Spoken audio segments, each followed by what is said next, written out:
Produk halal atau lebih dikenali sebagai makanan halal adalah makanan yang boleh dimakan oleh siapa pun yang diperbolehkan dalam syariat Islam.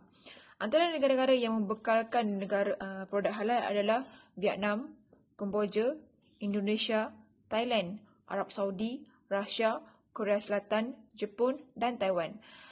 Antara kepentingan industri makanan halal di Malaysia dan peringkat global adalah dapat meningkatkan pendapatan negara, kedua, membuka peluang pekerjaan, ketiga, dapat menjalinkan hubungan yang baik antara negara-negara, dan yang terakhir adalah menggalakkan pelibatan pelaburan asing di mana dapat meningkatkan pendapatan negara dan juga luar negara.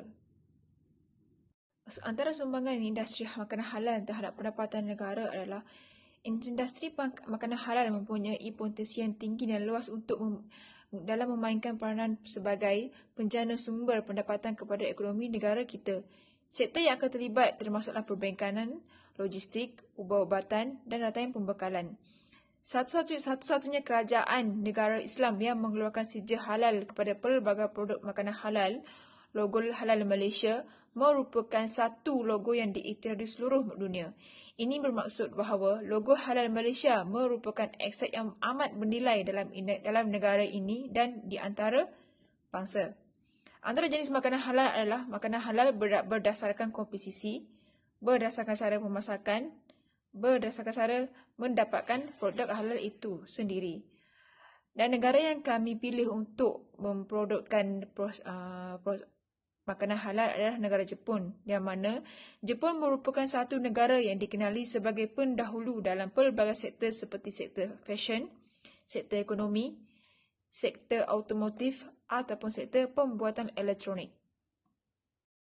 Antara faktor yang mempengaruhi perkembangan perusahaan makanan halal ke luar negara iaitu Jepun yang kita dipilih itu adalah yang pertama, modal dan kos yang diperlukan. Hal ini demikian kerana syarikat perlu mengambil kira jenis cukai yang dikenakan dalam negara Jepun dan buruh tempatan yang mempunyai undang-undang yang tersendiri. Untuk memajukan suatu perniagaan di negara lain, kita harus memastikan terdapatnya modal dan kos yang mencukupi bagi memasarkan produk yang dipilih. Itu produk halal yang dipilih. Ini adalah kerana semua proses perkembangan yang terlibat memerlukan kos yang agak tinggi.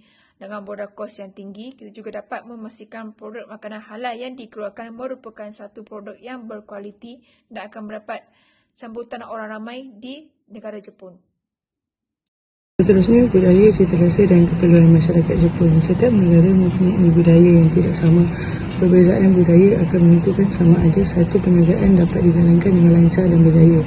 Contohnya, sekiranya orang Jepun yang suka makan sushi, kita boleh mengeluarkan produk sushi yang halal dengan menggunakan cara persembelihan yang betul dan sosnya mesti sedap dan halal. Ini orang Jepun akan merasa bangga kerana mereka dapat makan sesuatu makanan yang mereka sukai, dan yang penting sekali adalah makanan tersebut adalah makanan yang halal. Secara asasnya, budaya hidangan Jepun adalah budaya yang unik dan ia merupakan satu identiti yang menjadi kebanggaan masyarakat Jepun. Oleh itu, sekiranya kami dapat mengikut budaya Jepun, maka masyarakat Jepun akan menyokong produk makanan halal dan hidangan makanan halal kita. Seterusnya adalah undang-undang dan halangan. Negara Jepun memerhati undang-undang mengenai membawa masuk pekerja asing ke negara Jepun. Pada 8 Disember 2018, Perdana Menteri Jepun Shinzo Abe telah meluluskan undang-undang untuk membawa lebih ramai pekerja asing berkuala biru ke negara Jepun supaya mempunyai lebih banyak lagi tenaga buruh. Selain itu, harus mematikan undang-undang halal di Jepun adalah selaras dengan apa yang telah dilakukan dalam perniagaan industri makanan halal. Terdapat juga berbagai jenis pasaraya di Jepun. Kita mesti dapat mengatasi segala halangan dengan mengalakkan masyarakat Islam untuk makan dalam kedai dan mengurangkan kelakuan masak sendiri di rumah. Adalah campur tangan kerajaan luar negara. Sekiranya perniagaan tersebut telah dikembangkan di negara Jepun, adalah hak untuk import dan ekspor makanan halal. Malah amat penting untuk kita sebagai undang-undang imigresen dan pekerjaan. Selain itu, kadar pertukaran asing juga salah satu perkara yang memerlukan mengambil berat. Contohnya, sekiranya negara Jepun adalah hak untuk import dan ekspor makanan halal, isu-isu cukai adalah satu yang amat penting untuk memastikan kerajaan Jepun dan kerajaan luar negara bersetuju dengan kadar cukai tersebut mengikut undang-undang tempatan Jepun dan undang-undang luar negara. Ini membolehkan perniagaan akan berkembang dengan lebih maju dan lebih jaya. Seterusnya adalah mencari rakan kongsi yang tepat. Tahun lepas Jepun disenaraikan sebagai rakan dagangan global keempat terbesar Malaysia dan kedua terbesar selepas China untuk atas rantau Asia Timur. Manakala Malaysia ialah rakan dagangan ke-10 terbesar Jepun. Jika kita boleh bekerjasama dengan rakan kongsi terhad yang mana mereka akan menyumbangkan modal walaupun mereka tidak sangat aktif dalam aktiviti operasi perniagaan. Selain itu, terdapat rakan kongsi lelak yang menyumbangkan modal dan berhak untuk menerima keuntungan walaupun tidak aktif dalam aktiviti operasi perniagaan. Sekiranya kita memerlukan kredibiliti rakan kongsi tempatan dan sanggup untuk menanggung segala liabiliti perkongsian, malah kita boleh bekerjasama dengan rakan kongsi yang mana mereka merupakan orang tempatan yang berpengaruh.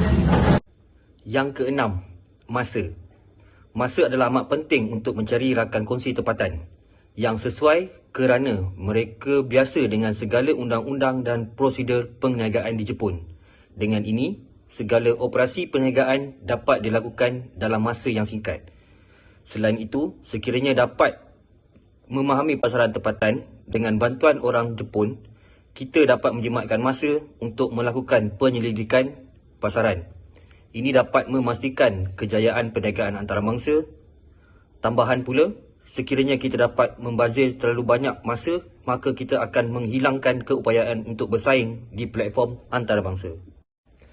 Kesimpulannya, dengan mengembangkan perniagaan industri makanan halal ke luar negara, wujudnya penawaran peluang pekerjaan yang lebih tinggi dan membolehkan lebih banyak orang mengetahui informasi mengenai makanan halal dan dapat menikmati kesedapan dan keistimewaan makanan halal.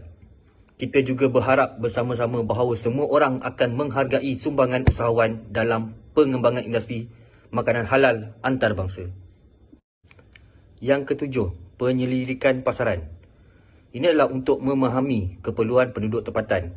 Kita boleh mengenali lebih ramai orang dalam pasaran baru. Ini akan membolehkan kita merancang perniagaan kita dengan mengumpul maklumat yang diberikan dengan gambaran mengenai pemikiran, corak pembelian dan lokasi pelanggan. Dengan ini, kita juga mengetahui lebih lanjut tentang pelanggan yang sedia ada dan meneruskan strategi perniagaan yang sesuai. Kita juga dapat memahami pesaing sendiri melalui penyelidikan pasaran.